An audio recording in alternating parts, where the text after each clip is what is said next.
নমস্কার। Channel vision নিবেদিত এবং ঝুমা মুখার্জি পরিচালিত এক ভিন্ন স্বাদের অনুষ্ঠান বঙ্গ ট্যালেন্টে আপনাদের সকলকে সুস্বাগতম। বন্ধু, আপনারা তো জানেন একটা ব্যাপারে আমি ভীষণই দুর্বল, সেটা হচ্ছে আপনাদের অনুরোধ। কিছু কিছু অনুরোধ, কিছু কিছু কেন প্রায় সব অনুরোধই আমি ফেলতে পারি না। আপনারা অনুরোধ করেছেন যে সিন্ধু চন্দ্রকে আবারও যেন দেখতে পাই বঙ্গ ট্যালেন্টের আসরে, আর আপনাদের অনুরোধে এবং আমাদের অনুরোধে আজকের অনুষ্ঠানে আবারও সিন্ধুদি উপস্থিত হয়েছে। সিন্ধুদি, আপনাকে আমাদের বঙ্গ ট্যালেন্টে সুস্বাগতম। ধন্যবাদ দাদা। আপনাকে যখন পেয়েছি তো বাচিক শিল্পের স্বাদও নেব এবং গানও শুনবো। নিশ্চয়ই। কি শোনাবেন, কি পরিকল্পনা করেছেন বলুন। আজকে আমি আগমনীর একটুখানি ছোঁয়া তো থাকবেই, একদম কবিতা গানে, প্লাস একটু অন্য ধরনের শোনাবো। বেশ বেশ বেশ বেশ বেশ, তাহলে তো ভীষণই ভালো হবে। একদম অন্য রকম একটা উপস্থাপনায় আমরা যাব। শুরু করুন। শরৎ মানেই মায়ের আগমনীর বার্তা। আকাশ বাতাস জানান দেয় মা আসছেন। আর মায়ের আগমনী বার্তায় সবাই নিজেকে খুশিতে সাজাতে ব্যস্ত। আমিও নিজেকে আজ সাজিয়ে এনেছি কিছু কবিতা ও গানের ছন্দে। শরৎ আসে, দুব্বা ঘাসে, শিশির হাসে ফিক, রোদে শোনা যায় না গোনা, ঝরল চারিদিক। খুশির গাড়ি দিচ্ছে পাড়ি, কুঝিক ঝিকঝিক। দুর্গা মায়ের আশিস সবাই ভাগ করে নি আজ। শরৎ আসে ধীর বাতাসে, শিউলি ঝড়ে ঝুর, নীল আকাশে স্বপ্ন ভাসে, গন্ধেতে ভরপুর। নদীর পাশে কাশের রাশি, কি উল্লাসের সুর, বুকের বাজে বাজনা বাজে, ঢ্যামকুড়া কুড়কুড়।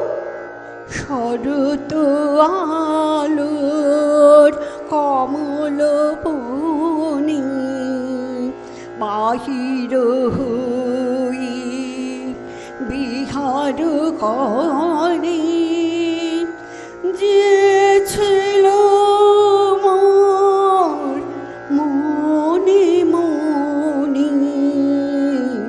শরৎ আলোর কমল বনে। এবার একটু স্বাদ বদল করলাম।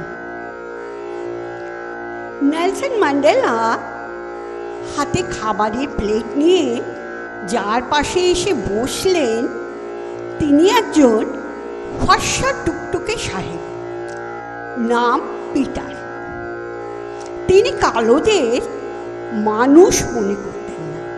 হাত থেকে কাঁটা চামচ নামিয়ে তিনি নেলসনকে বলেছিলেন, mister Mandela, a pig and a bird cannot sit together to eat. Mandela বলেছিলেন, ঠিক আছে, আমি উড়ে চলে যাচ্ছি বলে অন্য একটা টেবিলে গিয়ে বসেছিলেন। আমরা কালো মেয়েদের আদর করে ডাকি কৃষ্ণকলি, কিন্তু খবরের কাগজে 10 পাতা জুড়ে বিজ্ঞাপন দিই প্রতি রোববারে, ফর্সা পাত্রী চাই। কেউ কোনো দিনও লেখেনি আমি কালো, আমি কালো পাত্রী চাই। এটা তো ওই পিগ অ্যান্ড বার্ড কোম্পানির চাইতেও খারাপ। ওদের অত আলো, তবু আলো পৌঁছয়নি খাবার টেবিলে। আমাদের এত আলো, তবু আলো পৌঁছয়নি রবিবারে। খসলেই যেমন সুন্দরী হওয়া যায়, মানবী হওয়া যায় না, তেমনি সাহেব হলেই, কাঁটা চামচে খেতে জানলেই ভদ্রলোক হওয়া যায় না। দ্বিতীয়া নও, তৃতীয়া নও, তুমি অদ্বিতীয়া। তুমি বুড়ো মায়ের পাশে একটা বিকেল হয়ে একটা সন্ধ্যাবেলা বসে রয়েছে। মাকে খাইয়ে মুখ পুছিয়ে বিছানায় শুইয়ে গায়ে পাতলা একটা চাদর চাপিয়ে তারপর তুমি একটা বই নিয়ে বসবে। সাঁওতাল হও, আফ্রিকান হও, কিংবা নিউ ইয়র্কে থাকো, কিচ্ছু যায় আসে না। তুমি একদিন অপরূপা ছিলে, আজ বুড়ো মায়ের পাশে তুমি অদ্বিতীয়া হলে। প্রথম আদি তব শক্তি, আদি পরম চল জ্যোতি তোমারি হে গগনে গগনে। প্রথম আদি তব শক্তি। এবার সবার শেষে সাত বদলে একটা আঞ্চলিক কবিতা। বাবু মশাইরা, গ্রাম থেকে ধুলা মাটি ঘষতে ঘষতে আপনাদের কাছে এসেছি। কি চাকচিকানি শহর বানিয়েছেন গো বাবুরা। রোদ পড়লে জ্যোৎস্না লাগলে মনে হয় কালকে উটের গা থেকে খসে পড়া রূপোর তৈরি একখান লম্বা খোলস। মনের উনুনে ভাতের হাঁড়ি হাঁ হয়ে আছে খিদে।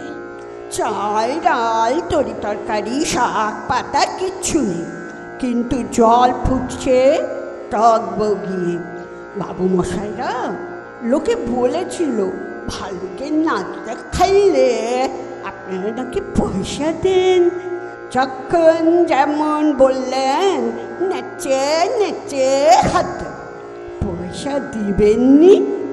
লোকে বলেছিল ভানুমতির খেল দেখালে আপনারা নাকি সোনার মেডেল দেন। নিজের করাতে নিজেকে দুখান করে আবার জুড়ে দেখালুম। আকাশ থেকে সোনালি পাখি ডিম পেড়ে আপনাদের ভেজে খাওয়ালুম গরম আমলেট। বাজা গায়ে বানিয়ে দিলাম ফুলের ঘুঙুর। সোনার মেডেল দিবেননি। বাবু মশাইরা, সেই ন্যাংটো বেলা থেকে বড় সব ঘরে ফিরব বুকে সোনার মেডেল টাঙিয়ে, আর বউ বাচ্চাদের মুখে ফাটা কাপাসের হাসি ফুটিয়ে বলব, দেখিস আমি মারা গেলে আমার গা থেকে গজাবে চন্দন গন্ধের বন। সোনার মেডেল দিবেননি। অগ্নিশিখা এসো এসো, আনো আনো আলো আলো। অগ্নিশিখা এসো এসো।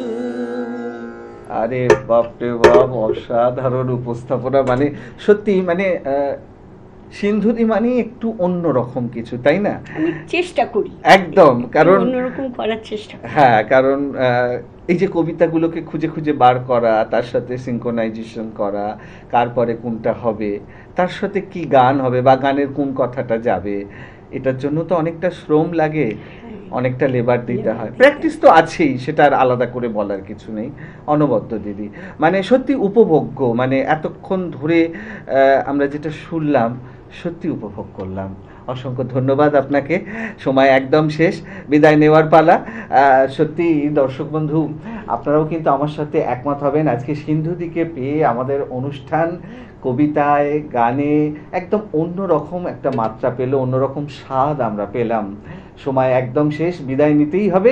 বিদায় নেওয়ার আগে সেই গুরুত্বপূর্ণ কথাটা আবারও বলে যাই, আপনারাও যদি আমাদের এই অনুষ্ঠানে অংশগ্রহণ করতে চান তাহলে দেরি কেন, চট করে একটা পারফরমেন্সের ভিডিও আমাদেরকে হোয়াটসঅ্যাপ করে দিন। আর আপনার সেই ভিডিও যদি আমাদের ভালো লাগে তাহলে আপনারাও কিন্তু চলে আসতে পারবেন আমাদের এই অনুষ্ঠানে অংশগ্রহণ করতে।